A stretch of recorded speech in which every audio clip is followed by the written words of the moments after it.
Good morning. Today in this session, we are going with CA Foundation paper 2, which is business laws, and it is a paper 2 part A, which deals with laws, business laws.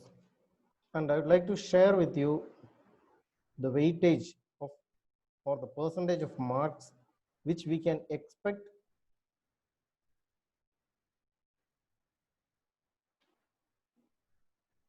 that is chapter wise weightage based on the last four exams, that is in Indian Contract Act 1832, Sale of Goods Act 1930, Indian Partnership Act 1932, the Limited Liability Partnership Act, and the Companies Act of 2013. These are the five topics which we have to cover in this particular paper, that is part A of paper 2, business law, and part B is business corresponding and reporting. So based on this, the Indian Contract Act 1872, we will be having almost around 31%. That is, average is 31% marks, which will be around 18 to 20 range of marks. So today we are moving with this particular topic. First, we will look about the syllabus.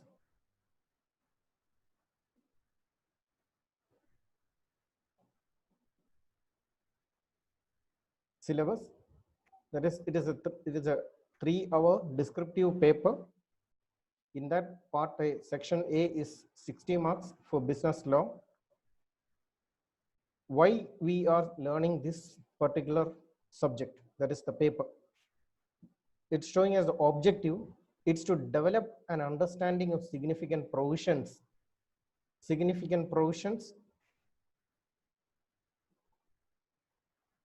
of select business laws and acquire the ability to address basic application oriented issues, those issues which come in the future when you move ahead, all those things. That is just to develop an understanding, first thing. So the contents comes the Indian Contract Act 1872. It's not fully, but an overview of sections 1 to 175, that is up to section 75, covering the general nature of contract, consideration, other essential elements of a valid contract, performance of contract, breach of contract, contingent and quasi contracts. These are the things covered in this particular topic, that is the Indian Contract Act 1872. Next comes the Sale of Goods Act 1930. In that we have to have an understanding about the formation of the contract of sale, conditions and warranties, transfer of ownership and delivery of goods, unpaid seller and his rights. What are the rights of an unpaid seller? These are the things. Next comes the Partnership Act of 1932. General nature of partnership, rights and duties of partners, reconstitution of firms, registration and dissolution of a firm. These are the things. That is, reconstitution of firms means addition of a partner, retirement of a partner, dissolution of partnerships, all those things are covered. Next comes the Limited Liability Partnership Act of 2008. About that, introduction, covering nature and scope, essential features, characteristics of LLP, incorporation and differences between other forms of organizations.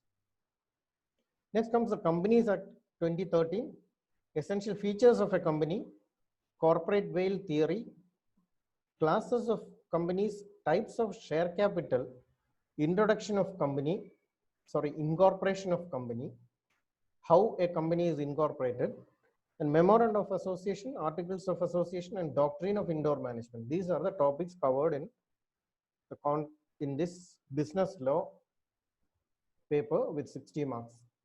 The weightage of the marks for each section we have discussed in the beginning. And now we are going with the papers.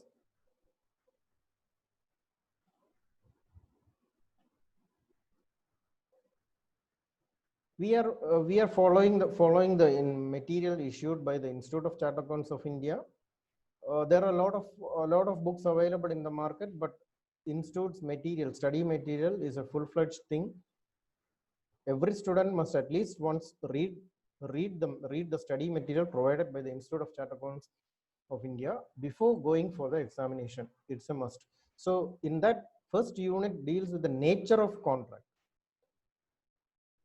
and it is mentioned the learning outcomes. That is, after studying this unit, you should be able to four things. That is, first one is understand the meaning of the term agreement, contract, and note the distinction between the two.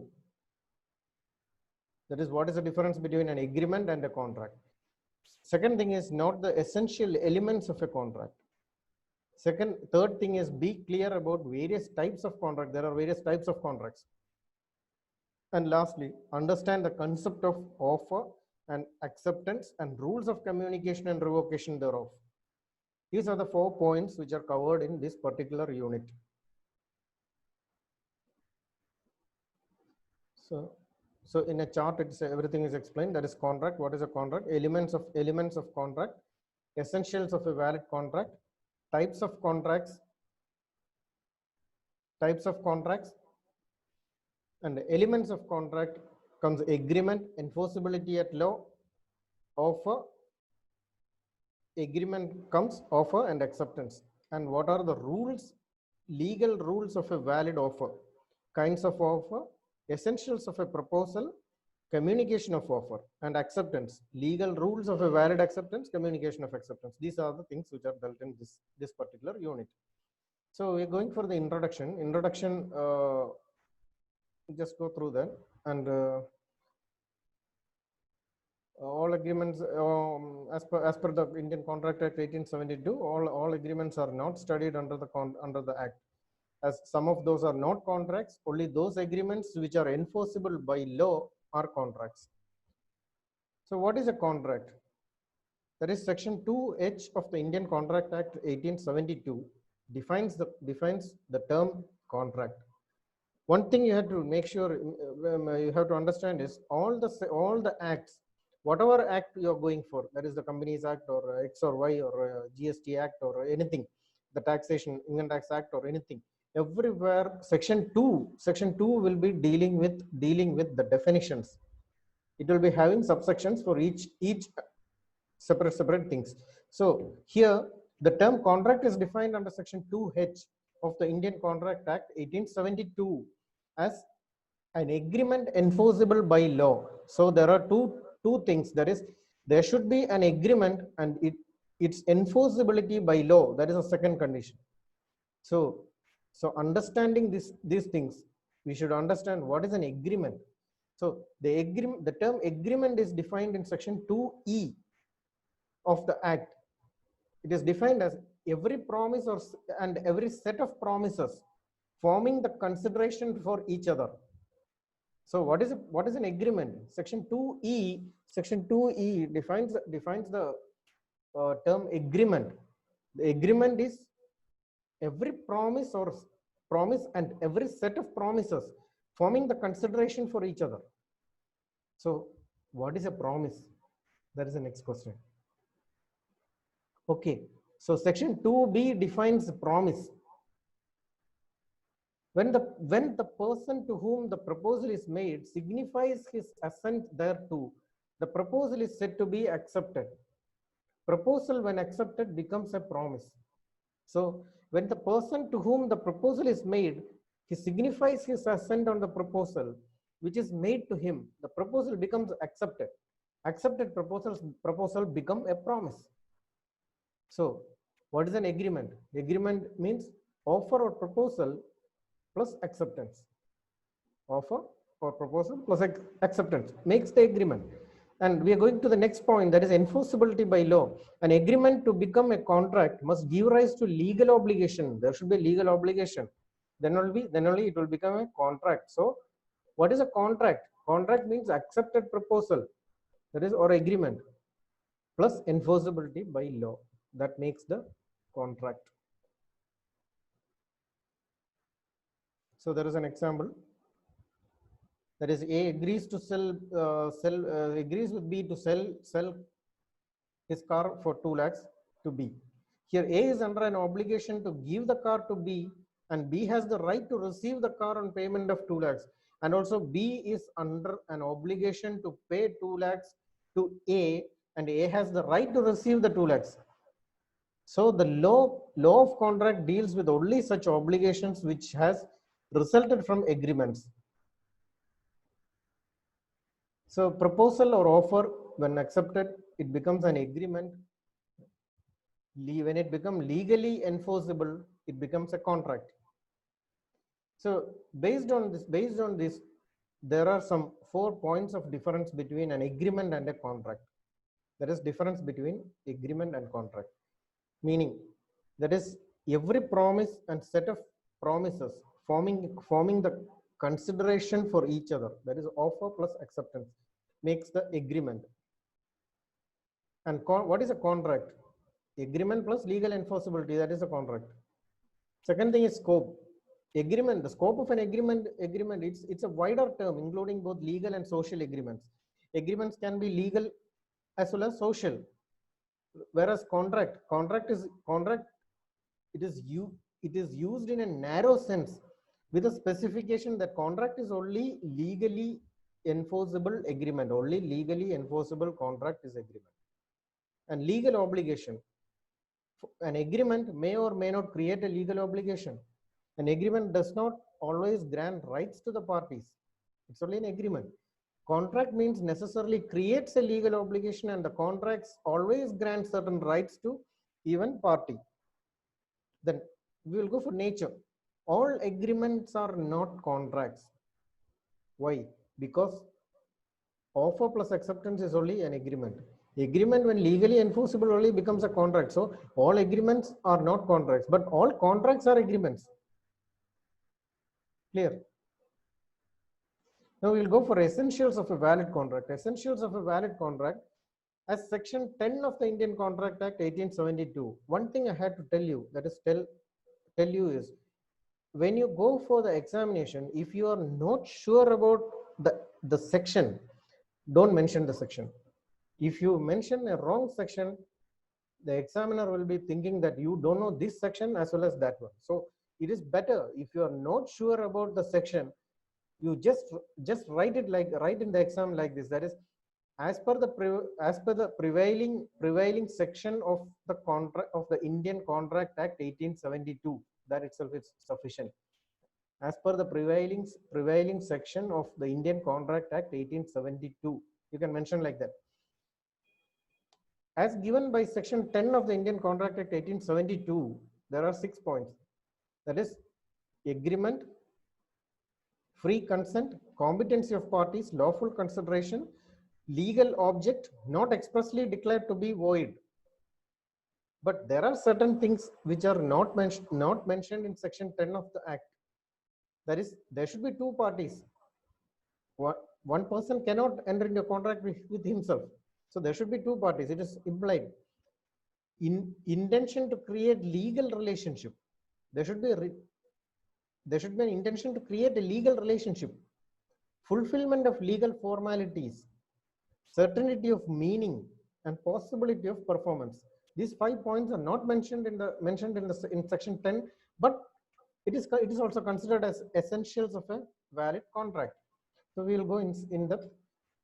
That is, as per section 10 of the Act, all agreements are contracts if they are made by the free consent of the parties competent to contract, for a lawful consideration and with a lawful object, and are not expressly declared to be void.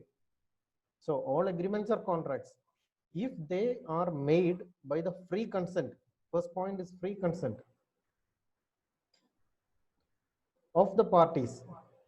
Second is competent to contract. The parties should be competent to contract, and this is for a lawful consideration and with a lawful object, and are not expressly declared to be void.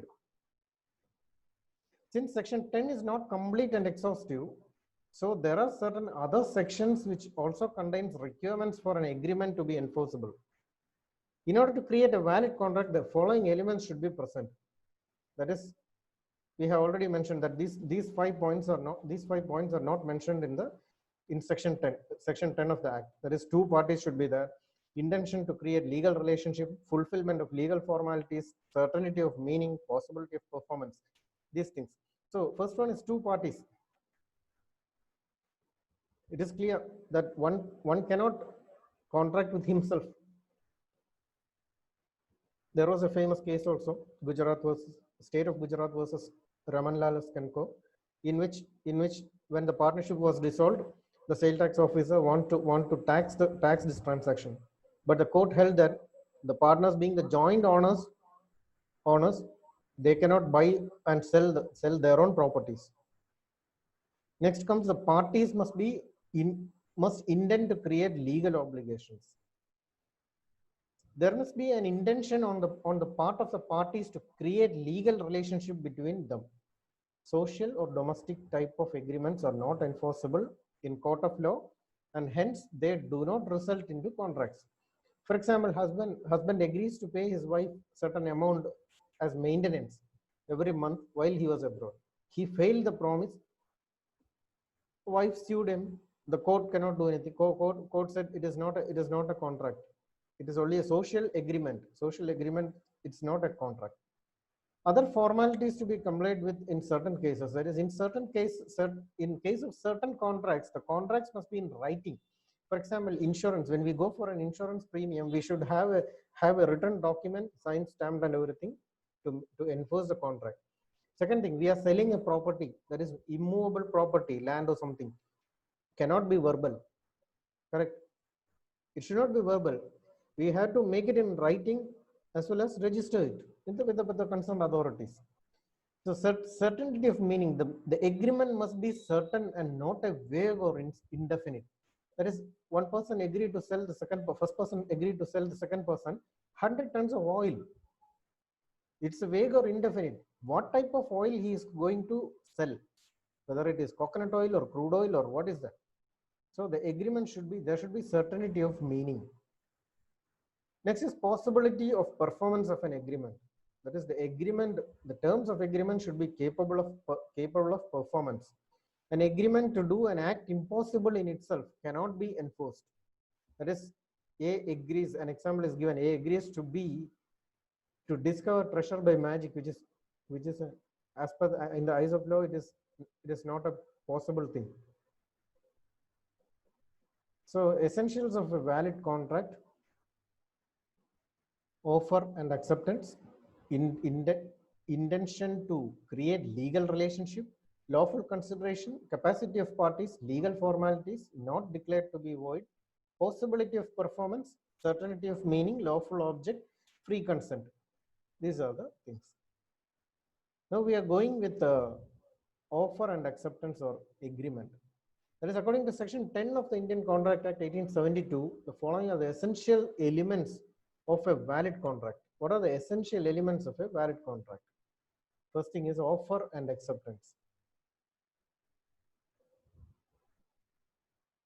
So an agreement is the first essential element of a valid contract. Section 2E of the Contract Act 1872. Every promise and every set of promises forming consideration for each other is an agreement. And according to section 2B, a proposal when accepted becomes a promise. A proposal when accepted becomes a promise. An agreement is an outcome of offer and acceptance. So an agreement is an outcome of an offer and acceptance. That is, offer plus acceptance makes an agreement. Free consent. That is, two or more persons are said to consent when they agree upon the same thing in the same sense. This can also be understood as identity of minds in understanding the terms. Further, such a consent must be free. There should not be any coercion, undue influence, fraud, or misrepresentation or mistake. When consent to an agreement is caused by coercion, undue influence, fraud, misrepresentation, the agreement is a contract voidable at the option of the party whose consent was so caused. That is, A threatens B and make him lend 2000 rupees. Here the agreement is entered into under coercion, and since hence voidable at the option of B. Next is capacity of the parties. Capacity of the party, that is, when a person enters into a contract, section 11 of the contract act specifies some criteria, that is some for the capacity of the person. That is, he is of the age of majority according to the law to which he is subject, and is of sound mind, is not otherwise disqualified from contracting by any law to which he is subject. So a person competent to contract must fulfill all the above three conditions. That is, first thing is he should attain the age of majority. Second thing, should be of sound mind. Third thing is should not be disqualified from contracting by any law to which he is subject. So we'll go in depth. That is, qualification A refers to age. That is, we all know in India it is 18 years. So a person below 18 years of age are considered minor and therefore incompetent to contract.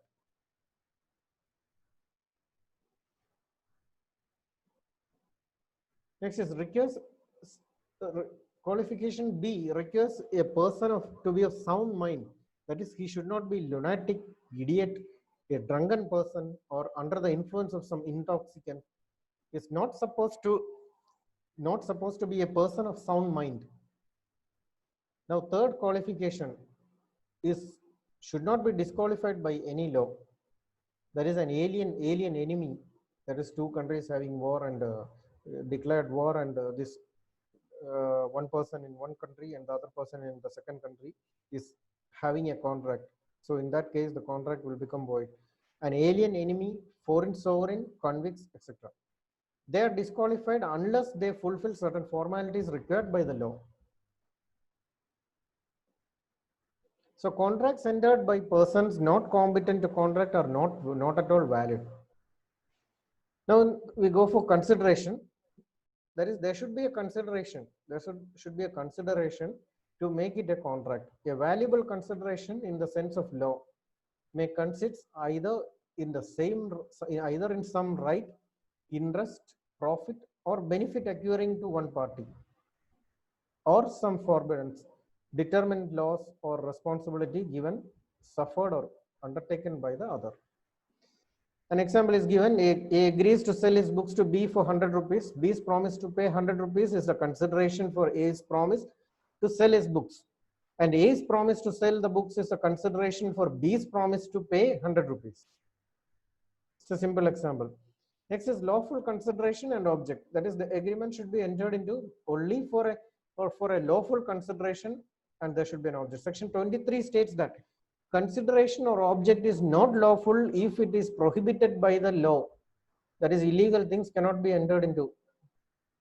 For example, A promises to drop prosecution against B for robbery, and B promises to restore the value of things taken. That is, A have made some stealing things and all, something like that, and A promises to drop his prosecution, and it's a wonderful thing. The agreement is void since all the things happening in this particular example is unlawful.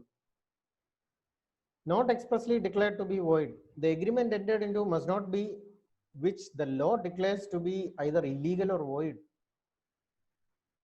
That is, unlawful things are not allowed to do.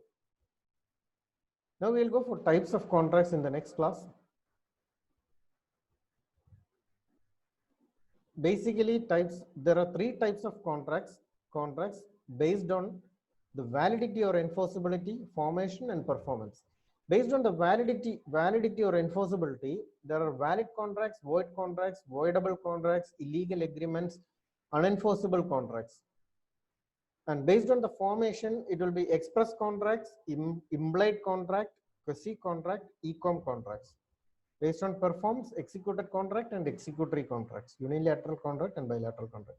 So with this, we are concluding this session. And if you have any clarifications or anything, you can just WhatsApp me or email me the email me your query or clarification, because next session we will be starting with the clearing the queries first. If more than one person is having the same query, we will I'll be consolidating the two things and we will discuss everything. And as usual, the presentations will be shared through WhatsApp. And thank you very much for being part of our